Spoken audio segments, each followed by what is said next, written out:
ಎಲ್ಲರಿಗೂ ನಮಸ್ಕಾರ. ನನ್ನ ಹೆಸರು ಹಾರ್ದಿಕ್. ನಾನು 5ನೇ ತರಗತಿಯಲ್ಲಿ ಓದುತ್ತಿದ್ದೇನೆ. ನನ್ನ ತಂದೆ ಹರ್ಷ ಬಸವರಾಜ್, ನನ್ನ ತಾಯಿ ಅರ್ಚನಾ. ನಾನು ಬೆಂಗಳೂರಿನಲ್ಲಿ ವಾಸವಾಗಿದ್ದೇನೆ. ನಾನು ಶ್ಲೋಕವನ್ನು ಹೇಳುತ್ತಿದ್ದೇನೆ.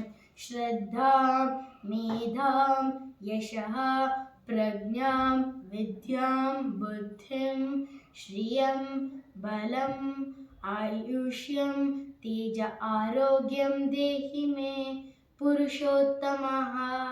ಓಂ ಶಾಂತಿ ಶಾಂತಿ ಶಾಂತಿ. ಪ್ರತಿಯೊಬ್ಬ ಮನುಷ್ಯರು ತಮ್ಮ ಏಳಿಗೆಯನ್ನು ಬಯಸುತ್ತಾರೆ. ಆ ಏಳಿಗೆಗಾಗಿ ಪರಮಾತ್ಮನಲ್ಲಿ ಸದಾ ಮೊರೆ ಇಡುತ್ತಾರೆ. ನಮ್ಮಲ್ಲಿ 6 ಯೋಗ್ಯವಾಗಿದ್ದರೆ ಆರೋಗ್ಯ ಸಿಗುತ್ತದೆ.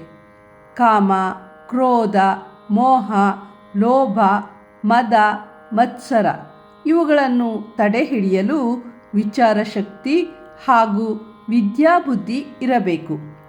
ಇದರಿಂದ ಶ್ರದ್ಧೆ, ಸ್ಮರಣಶಕ್ತಿ, ಕೀರ್ತಿ ಸಿಗುತ್ತದೆ. ಆ ಕೀರ್ತಿಯಿಂದ ಸಂಪತ್ತು, ಬಲ, ತೇಜಸ್ಸು ಹೆಚ್ಚುತ್ತದೆ.